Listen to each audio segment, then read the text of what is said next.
Welcome back, everyone, to Confessions of a Loveaholic. I am your host, Emmy Hernandez, and I have a very, very special guest with us today, Miss Samantha Bailey King. She is one of my previous VIP clients that is going to tell you about her journey with us today because guess what? She's already married. Ah! Yay!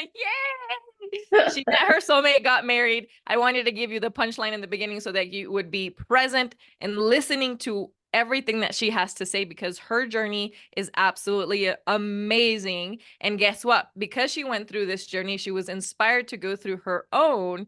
And now she's a certified life coach on top of amazing other things that she has in her career. But I'm going to let her talk here in a moment. Samantha Bailey King, Mrs. King. Oh, we're going to talk about that and how cute that is in a moment. Thank you so much for coming on the show. Thank you for having me. Okay, so yeah, go ahead. Sorry. No, I'm still like in awe of how everything happened. I am just so happy you're here because I want people to know that when they hear my story, they think, oh yeah, well that's because of you and because Matt, like it's such a rare thing. And it's like, no, this is repeatable. I've been able to help my clients do it. And you are living proof. So I am just so honored that you came and wanted to share your story. Go ahead and start with what brought you to me in the first place? Okay, so this goes back to I think it was 2020. I had quite the record of having several boyfriends at the same time, which did not serve me well, as I'm sure everyone can assume.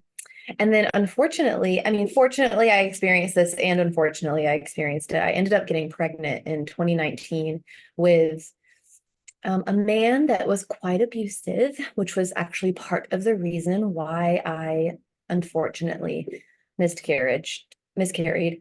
Um, it was a blessing to experience the pregnancy, and it was definitely unfortunate that I miscarried. So in that was like probably mid 2019. Towards the end of 2019, I hit a rock bottom. I mean, you saw me. I was literally on my face. I could not even function. I didn't know what to do, where to go.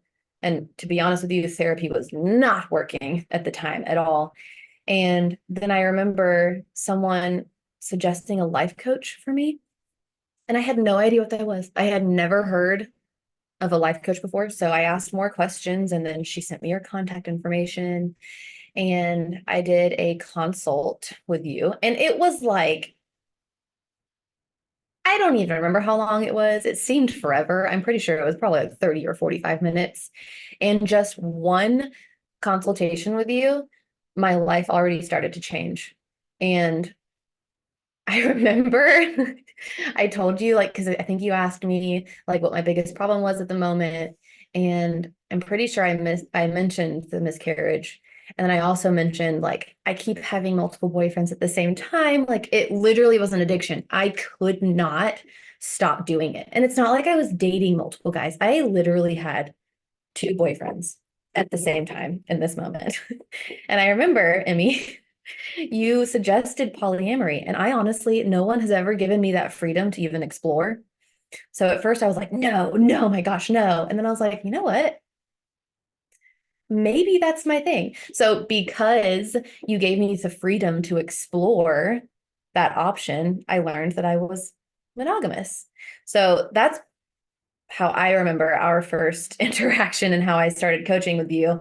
And then I also remember when I was like actually committing and making the decision to do so and investing, I was literally shaking when I was about to send the Venmo to you. I was like, oh my God. But little did I know it would lead me literally to where I am right now. So Oh my goodness. Thank you so much for sharing. And there's a lot more we're gonna get into, ladies and gentlemen. Don't you worry. There's so it's so funny because it seems like it wasn't that long ago, but it was a while ago now. right. And a little while ago, right? And so isn't it funny how we remember things a little bit differently? So you you being able to share around your pregnancy and the miscarriage. Now, I want you to know, and again, this is a trigger warning for anyone who's ever been through anything like this. Please know that she's bringing it up from a place of wisdom and healing, because you don't remember this, Lovely, but you actually didn't tell me anything about the pregnancy or miscarriage until like 9 months into us working together. Oh no. I Yeah. did not remember that. Yeah. Yeah. I knew nothing about what had happened. I knew that you had been in that abusive relationship with this guy that you were addicted to, right? And we did some work around that. We're actually going to talk about that here in a little bit. But I had no idea that not only had you had the pregnancy and the miscarriage, but the level of physical and emotional attachment that you had to that moment and the PTSD you had from that moment, because there was so much that you were holding on to that we had to release and do some healing around. Um, so I think one of the most powerful things I want people to know is that while you were going through this, there was nothing wrong with you. You're not broken, right? Okay. But love addiction is it is some fucked up shit. It happened to me. Right? It's not something to judge, because it's part of what the nervous system is telling the brain, like, hey, this is love, because we didn't know any better when we were little. And when someone was mean to us, especially if it was a parent, even if they were well-meaning, if we associate love with pain, then as we get older, then love equals pain. That's familiar, right? So you were in that familiar pattern. So the idea of getting away from that abuse to you was painful, right? I couldn't get you away from those men that were doing you this level of harm, because you thought that I was suffocating you, right? Like the idea of being away from them that felt life-threatening. So with you, we did a very special intervention in NLP, neuro linguistic programming, called scratching the record. And what we did, in order for us to rewire your nervous system so that you wouldn't be addicted to this specific gentleman, we're going to call him R, okay, to this specific gentleman, is what we did is we had her close her eyes and we ran this intervention called scratching the record. And it's a very intense thing. Okay. So you only want to do this with a master NLP practitioner, which I am certified in it. You do not want to do this with someone who doesn't know what the heck they're doing. I'm not going to walk you through the whole thing because I don't want to give people ideas. But what we did is I put Samantha in a very disgusting state, let's call it. What we did is her nervous system felt this level of love and care for R. And what we did is we actually told her brain and her body to be disgusted by him by creating some very grotesque scenes and imagery. Do you want to share anything about that experience and how you still remember it today and what it did? Yes. Is it okay if I share what we decided? Or... Yeah, go for it. Whatever it is you want to share. Yeah, I just don't Okay. want to walk people through the whole exact process in the chronological order, which you don't remember anyway because I was doing it. Because I don't want people to think that they can go do it because they heard it here. It's like, no, you need someone Right. that's a master practitioner. It's also something you don't record. You don't ever want to repeat it, that same thing with the same clients. And that's something, it's a one and done kind of situation. Yes, it is. It absolutely is. So I do remember this. You're right. It almost felt like I was like I don't know, like it felt like I was in a state of hypnosis almost when we were doing this. Sort of. So I do remember getting specific with certain things that kind of made me sick to my stomach. One thing led to another, and I started associating R with doggy trash cans because that's where dog poop goes. So it worked literally to this day. So for a couple years after that, I still associated that to him. And I still do to this day. It's interesting though, because now when I see these doggy trash cans, I'm like filled with relief that that's not a part of my life anymore. I think it started immediately. I remember after we did it, every time I saw a doggy trash can, I thought about this person. And it did not take long for me to be done. I want to say like maybe I'm just throwing it out there. I know it was the same year we started.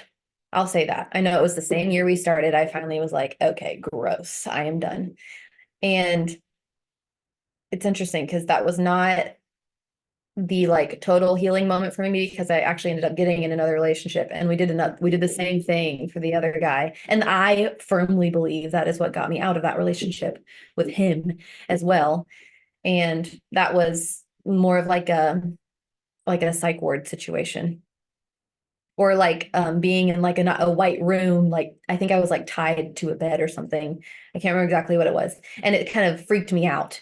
And that is what got me away from him. And that one took a little longer. Um, it was more intense though, I think, from what I'm remembering. So, but both of those things, I do it, both of those moments started the process of me leaving the boyfriend. What's important to remember is the reason we use these specific techniques is when willpower isn't working, right? Because it's not that your logical brain, you knew you were in an abusive relationship, but you also knew that sometimes they were good to you. So you're holding on to those good times and magnifying them in your head because you're like, well, they showed me this good thing, Emmy, like early on in the relationship. So like, let me get back to that. What did I do? Because you thought you were doing something wrong to trigger them into this super crazy abusive situation. So it's had nothing to do with logic. You were well aware of your surroundings, like you were she's a very successful coach. You have a very successful career, right? With clients. And so you were very firmly grounded in the world in all other aspects of your life except for love. This is very important to remember, okay? So it's not like do you want to share a little bit about that? Like the I dissonance of like, what the fuck? Why is this working so well in other areas or not? Yes, I remember that. Like, I think I actually brought that up in one of our first sessions. Like, I feel like every other area of my life, I feel put together, but this one area, I'm a mess. And it was actually it was like it got so bad that it was trickling over into other parts of my life that I felt so grounded in, which is again part of another reason why I started working with you. And I do remember like along the way, you started helping me ground myself a little bit more in like business and other areas of my life. I don't know what your reasoning was, but it made me feel like, okay, all right, they're still intact while I'm getting my life together here, which is a mess. So I do remember that. It's funny that you bring that up around like I'll tell you my reasoning, right? So what a lot of people don't understand is that what I do for a living is a life coach. I happen to specialize in love. And the reason I bring that up is because there's no such thing as a healthy love life and everything else in your life is falling apart. That's not how it works. You have to get all of the puzzle pieces in your life to a place where they're at least neutral and you feel solid. If you're not thriving in an area, that's okay, but it can't be pulling you down, right? Mhm. Like you can't be in the bed right now in the hospital room, like dying of cancer, and us going on a dating app right now. Like if you can't leave the hospital bed, we're not going to doll you up and go on a Mhm. date, right? On a first date with someone, because it's not because you don't deserve love. Of course you do, but your priority is health, right? So Right. that's why as a life coach, I address all areas of my client's life, because when your love life was a disaster, the more we focused on it, the more we enhanced the disaster. Ew, okay.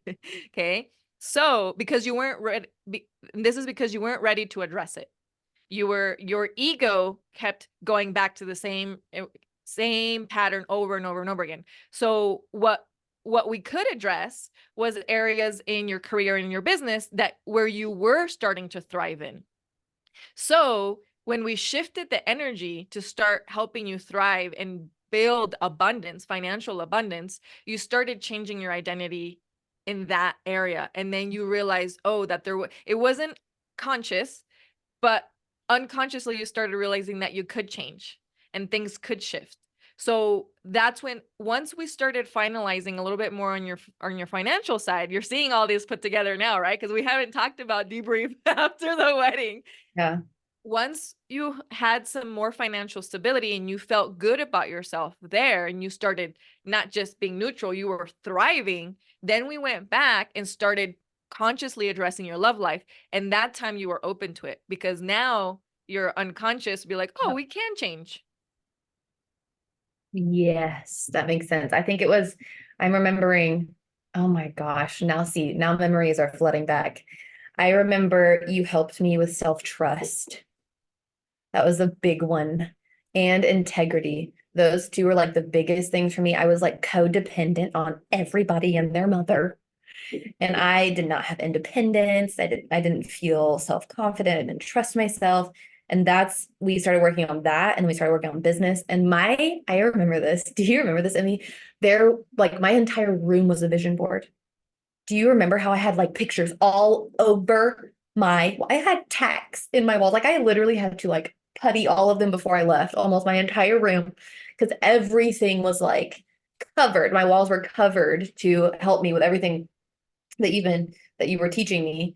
And I remember that when I started actually working on like integrity and self-trust and independence versus codependence, I I do remember I started attracting different men. It wasn't like the ideal man. I do remember though it started attracting other types of men. I do remember that.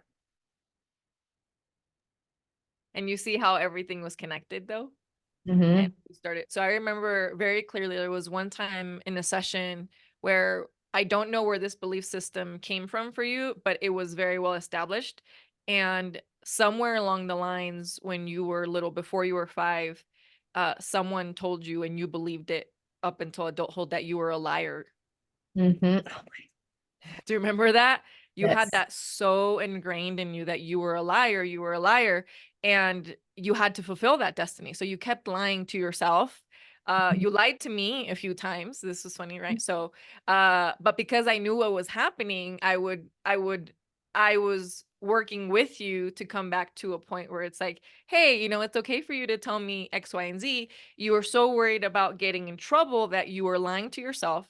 You were lying to these men that you were dating and being in a relationship at the same time, yet wanting honesty and integrity from them, right? Right. So how are you going to get what you weren't offering, right? So once you started recognizing all these things, and we started doing recodes. For those of you who are unfamiliar with recodes, it's one of my areas of specialties where I help a client rewire their DNA.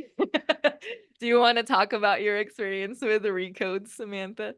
Oh my gosh. I remember after every recode, you would be like, okay, what did you see? And I'd be like, fireworks, penguins. Like I remember seeing the most random things to this day, when people are like, when they hear my story, they're like, what happened? Wait, you used to be like, what? Like, yes. They're like, what like changed your life? I'm like, well, first of all, a life coach, her name's Emmy. So first of all, there's that. She would do recodes with me. And then that's like one of the first things I say, because I don't even understand like fully what you're doing. Obviously, I don't get how you do it. That is like, it's like a package of everything that changed my life. And it was I can't remember what we just talked about, the scratch the surface, I think is what you called it. Scratching the record, yes. The record. Scratching the record. And the recodes, I think it was doing something to my subconscious mind, because I remember even like behaving differently in certain situations, and like being like, whoa, what just happened? Or like, oh, I just told the truth and I wasn't like freaking out about it. And then it got to the point where I was like, oh my God, I just told the truth. I didn't even think about it. It just came naturally. And like, I obviously had to practice these things. I do think the recode, like, it almost, it's like if I was a canvas with like paint all over it, it's like the recode kind of erased all of that. And I started from the beginning. That's kind of how I picture it in my head. Recodes were amazing. Oh my gosh. I remember sometimes, most of the time, I would have to like relax the rest of the day because they were so intense. I would cry sometimes uncontrollably. Oh my gosh, yes, so many memories around recodes, but yay for recodes. Yes, yay for recodes. It is absolutely my favorite way of helping the client rewire their DNA and create a new identity. And the reason I like them is because they don't bring up the trauma again. All they do is create a new identity. So what we do is we go into your timeline of your life and we address certain belief systems that no longer serve you and install a new belief system. And what happens is while we're doing that is we're removing anything from your body that is dense energy, any of your cells that need to die, any of the cells that are associated with the previous identity, we actually kill them off Mm. and we rebuild your entire nervous system and we rebuild your brain neural pathways so that they now associate love with calmness. They associate love with uh with people who are kind to you, consistently kind, as opposed to people who yell at you or go up in anger, and people who are constantly triggered who then trigger you. So recodes are absolutely life-changing. They've changed my life. They've changed every single one of my clients' lives. And they're so fun because they can be done in 12, 15 minutes. Sometimes my clients just fall asleep and they're like, what happened? I'm like, perfect. You don't need to be actively awake because they do the magic anyway. Sometimes your body will have crazy reactions. Sometimes your eyes will go into like crazy REM sleep and they'll be Mhm. moving around and you will actually hear and feel some things happening in your brain because it is a conscious command. There was a lot of things that we addressed in with Samantha. We actually found some things in her body that I could visually scan through that I had her go talk to her doctor about. Turns out there was something there that needed to be addressed. It is absolutely life-changing. Because of the recodes, we were able to get you to a really powerful space where you no longer, after about a year and a half of us working together, I told her, I was like, hey, babe, you're ready to go off on your own, right? So part of us working around her not being codependent was to not depend on me anymore, which was, as you know, it's a big deal for me, for my clients to not depend on me, trusting yourself. So once Samantha was on her own journey, this is when she met her soulmate. Do you want to tell us your soulmate journey? Yes, oh, I love this one. Okay, so yes, I forgot about that. I was like, no, Emmy, Emmy, Emmy, Emmy, right? So I remember I still did the group class, the love attracting your soulmate group class with those women. I did that with you. And I remember like I was so angry. I was so angry in those sessions just because I was like, okay, I have literally done all this work. Like, I haven't met him. And you know what? In fact, I'm angry. I am so mad at men. I'm just mad.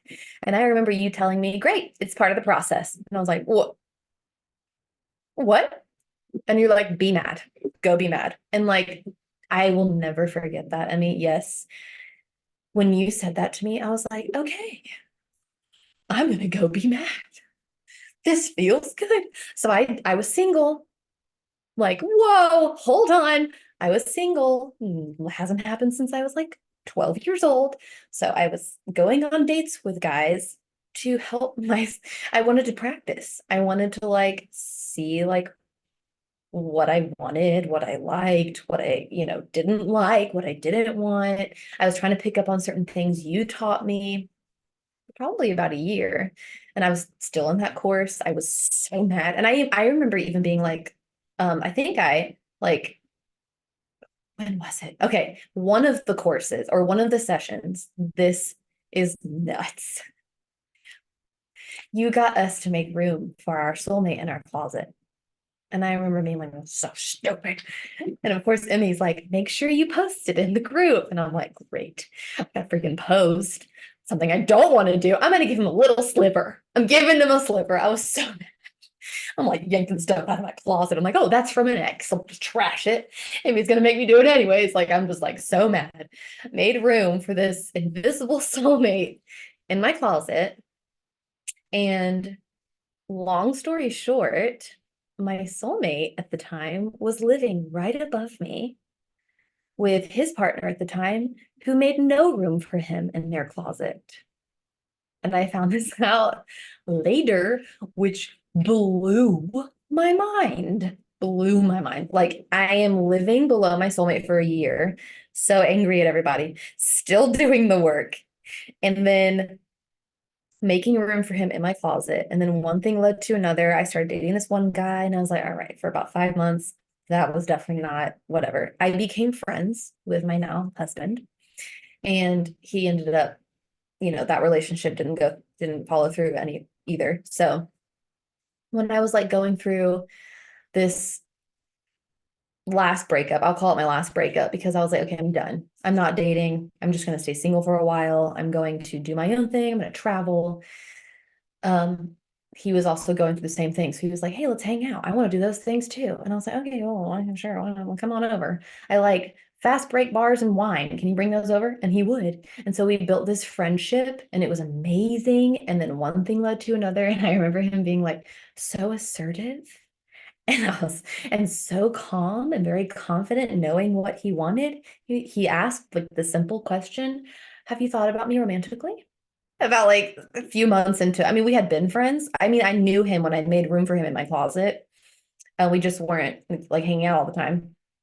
So when we started hanging out more and more and more and more is when he presented that question. And I was like, oh my God. Yes, I have. And I cannot even, literally to this day, I don't know how to describe the feeling. It was like it felt like a book had closed. That's what it felt like to me. And then I obviously immediately contacted Emmy and was like, we need to talk. Something's happening. I was so angry and now I'm not. That's what happened. I love it. We want the whole story. We're gonna get into that in a moment. This is what's so important. So for those of you confused with like, was I trying to use reverse psychology on Samantha? And we're like, go be angry. No, it's actually not reverse psychology. Anger is a part of the healing process. I'm gonna break it down briefly here. I'm gonna do some other episodes around this, but it is one of the things that I am completely against in the super spiritual communities who do spiritual bypassing. And by that I mean people who have experienced a disruption in their life, had experienced someone being cruel or torturous to them, someone who has experienced abuse, and they want them to just see the wisdom immediately and just be grateful for that person. F that shit. Okay. Can you get there? Yes. I'm grateful to my ex who kidnapped me for 2 years, but I'm grateful now, a decade later. While it was happening, there needs to be anger. And let me tell you why. Because if you're not angry, that means you're not recognizing that that's not something you don't want in your life. Anger creates the boundary of you saying enough is enough, no more. Okay. Yeah. And that's why I was happy that you were angry and for a long time, yet she was still coming to sessions and still doing the work. And by the way, every single one of my clients will have this level of resistance at any point. Why? Because you are arguing against yourself for the last 20, 30 years. Of course, I expect you need to rebel against your own ego. Why? Because I'm telling you to become a completely different person. We are stepping into a new identity. That is your teenage self rebelling against that. So it is a normal, healthy part of you resisting what I'm asking you to do. But when you can call yourself out on that, and because I remember you posted, you're like, Emmy, I was so angry about this, but I did it anyway. And then look at what happened. Like, that's when the magic comes through, when you're recognizing, okay, follow, even though I don't understand it, I'm going to follow in my coach's expert guidance, because I know you always knew that I had your best interests at heart, right? If you thought I was trying to hurt you, you wouldn't follow through. But you knew that even if you didn't understand in the moment, it would make sense one Right. day. And now it makes more than sense, right? So that's amazing. I wanted to make a quick note on that because I think a lot of people confuse that. Okay. Anger is a very important part of the manifestation healing process. So what happens after you told them that you were also interested in him romantically? Tell us more. Oh my God, tell us the rest of the I story. know.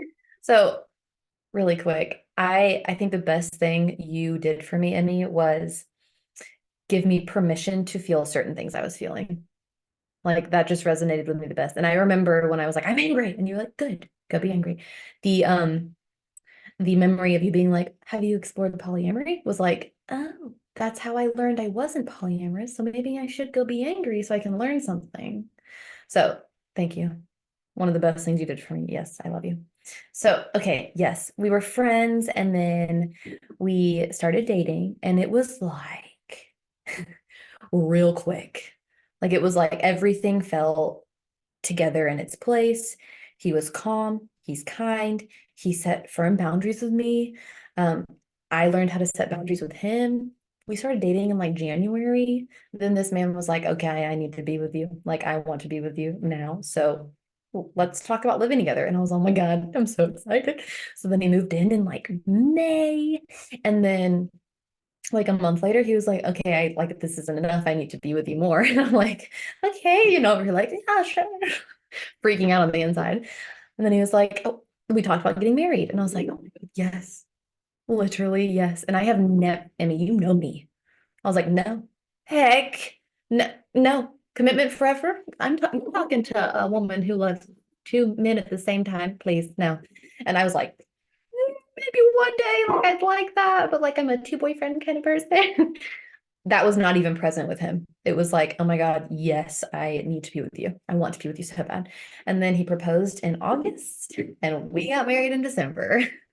So that was it all happened in a year's time, which was, oh my gosh, it was so surreal and everything was perfect.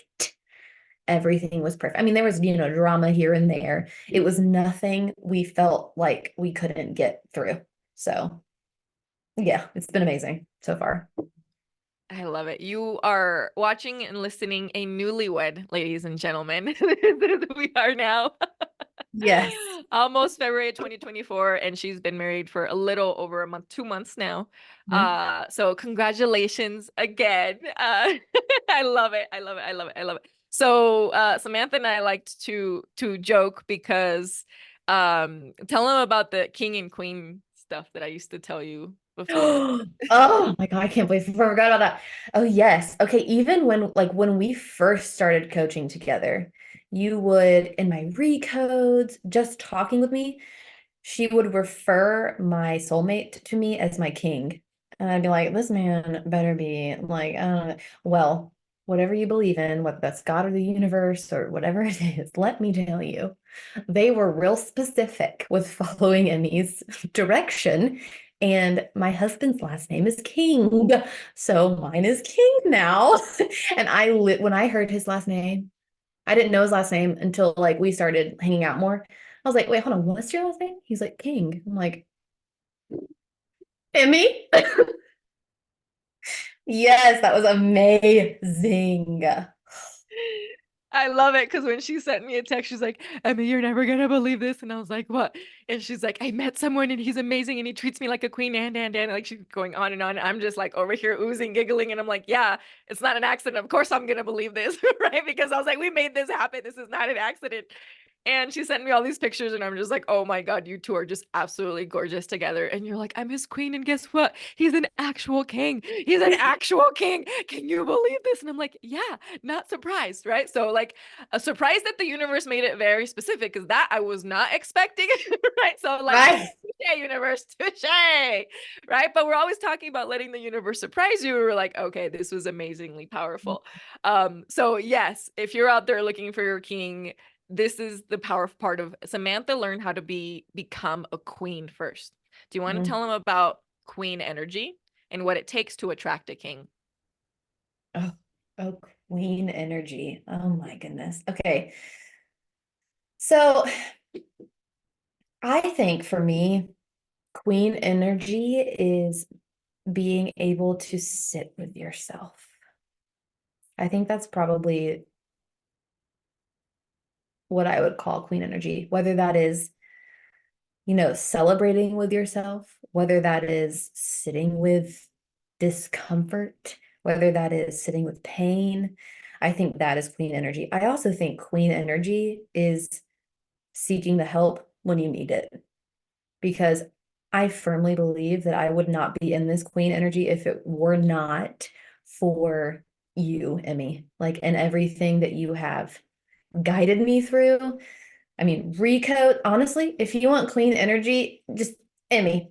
That's queen energy right there because you taught me everything you know, and you did all these recodes with me and taught me how to trust myself. All of this is queen energy.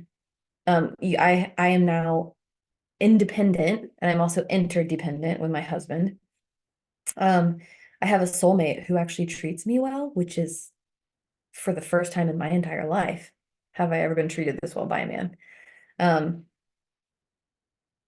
and also, again, the giving myself permission to feel certain things and to accept certain things about myself in order to change, I think is, I could keep going. I'll stop there. That's queen energy. Emmy's queen energy. There we go. Oh my God, you're so sweet. I love you so much. Uh, I am just so proud of you. And I I'm just in awe of the woman that you've become now. I love to tell my other clients about you all the time because I tell them now that you're married, and when you reached out to me and told me about your soulmate and the details about it, I'm like, yeah, this is healthy love, right? And it was the first time you've experienced this because it seems like basic foundations, but he goes above and beyond, right, to show you how much he cares, how committed he is to you. No more yelling, no more screaming, no manipulation, no gaslighting. None of that exists in this relationship, right? Like you're recognizing your own triggers and calling yourself out on things where you're like, oh wait, I don't want to do this to him because he doesn't Right. deserve it, right? That's queen energy too. I'm just in absolute awe. One of my favorite things to tell my other clients is about the time. Remember, I take notes on all of my clients when we're doing sessions, and I texted you some pictures after you told me you met your soulmate Mm. of some of those original sessions and some of the things that you had said. And my favorite thing to tell everyone is that you sent back vomit emojis Yes. of something that seemed so real and so insurmountable. Like you did not think you could get over that heartbreak. You weren't even allowing yourself to be in heartbreak because the anticipation of pain kept you in an abusive relationship. So now that you are in this amazing relationship with this man, the idea of who you were back then, like it is vomit inducing. Not just for you, for me as well. So I want people to know, what do you want people to know who are potentially in a situation like that right now, that feel like they can't leave because it's too scary or they'll be alone? Mm. Okay, this is what I would say.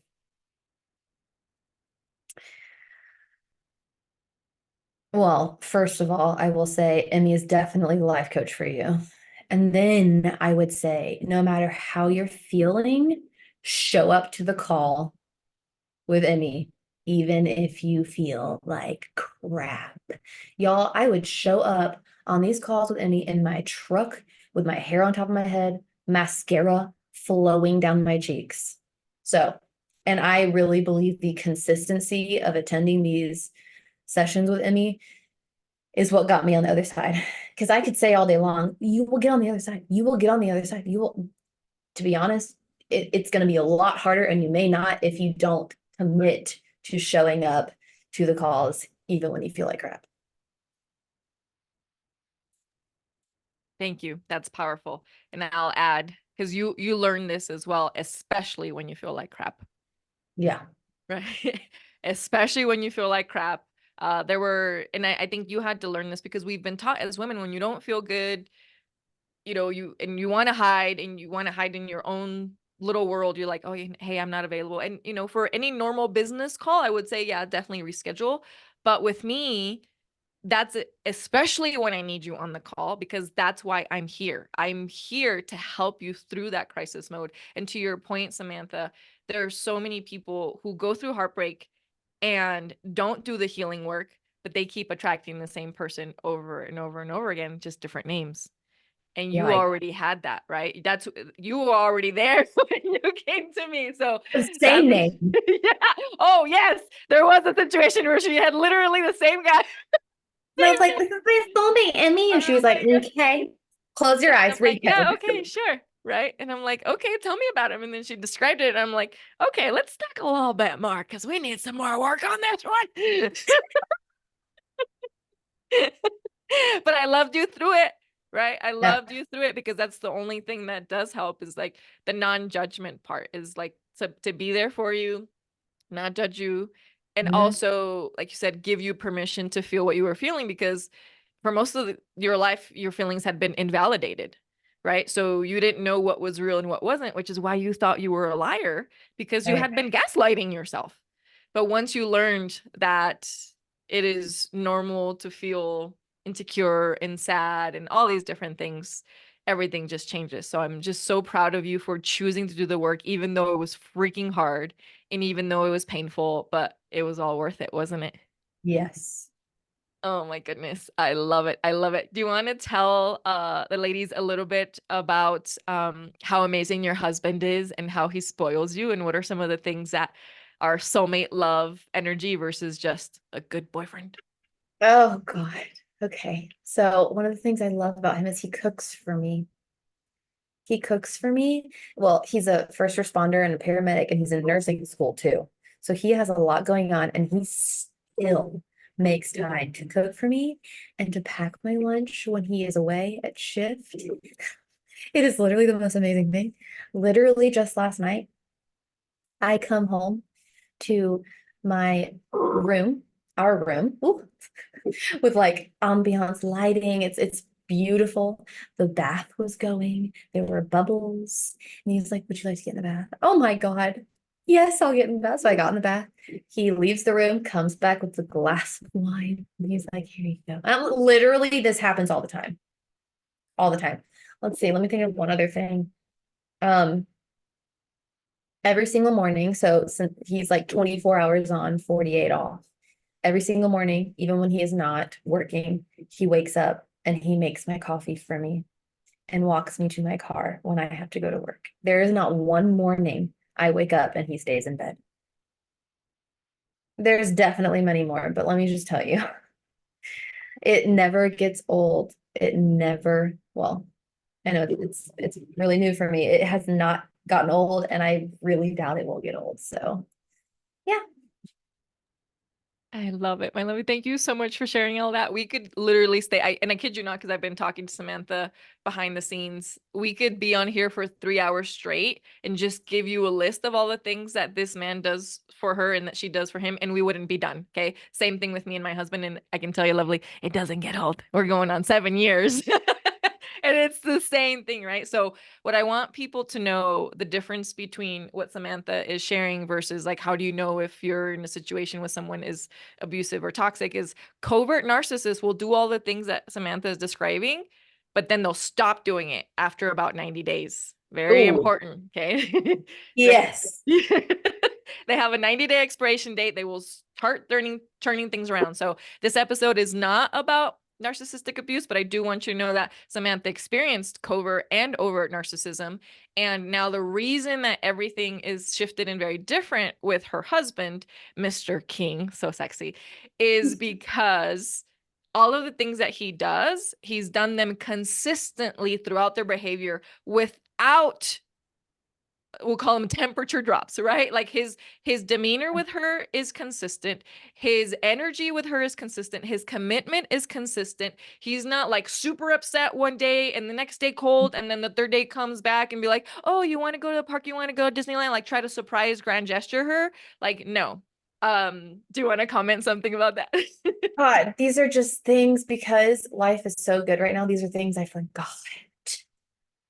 I forgot. So just you saying these things makes me feel even grateful, even more grateful where I am. I just completely forgot about. Yes, literally with every single other man I have experienced what you just said. Yes. And I get it. I actually have to have a list of stories, like a bank of stories of things that happened with my ex because I have to share them because it's hard to remember because my life is so good with my husband. Like he came home from a 24-hour business trip and And before he went to bed, because I was getting ready for bed, he's like, honey, you have water on your nightstand. I filled up your humidifier and your side of the bed is ready to go. Do you need anything else? And I was just like, what? What? You're like, And he's like, and I'm like, can I get tucked in? Because I get tucked in every night. That's a topic for another episode. Samantha, thank you so much. Oh, I am just honored that I got to be your coach and I continue to be your friend. Thank you for being my friend and for being an amazing queen to your king. We haven't officially met in person yet. Isn't this crazy, ladies and gentlemen? The beauty of Zoom, but I'm going to get to hang out with you two. And remember this, I've already told you this before, but I'm going to reiterate, this is for the audience, that the honeymoon stage is a conscious choice. It is a lifestyle choice. It is not something that just happens and goes. And you two are choosing to be honeymooners in how you appreciate each other and how you appreciate life. Thank you so much for being here today. thank you so much, Emmy. I love you so much. And if you're thinking about coaching with Emmy, do it, do it, do it, do it, do it, do it. Okay. You're so funny. I love you so much. Samantha, I know that you yourself are now a certified life coach. And if anyone wants to be, if anyone is interested in life coaching in general and want to get some help from you, highly recommend go check out Samantha. Samantha, how should they find you? On Instagram. So my IG handle is king_Samantha Bailey. And that's no, hold on. Oh my goodness. Hold on. Let me just make sure. I love it. And we'll link it in the show notes too. Yes, okay. It's _Samantha Bailey King. That's what it is. I got the underscore. Wrong spot. _Samantha Bailey King. And you can just send me a message on IG. Beautiful. I love it. Thank you again, my lovely, for being here. We can't wait to have you back. We're gonna have you come back and do an expert episode on your coaching and your clients and everything that you do there. So I love you. Mwah. I'll talk to you soon, babe. Bye.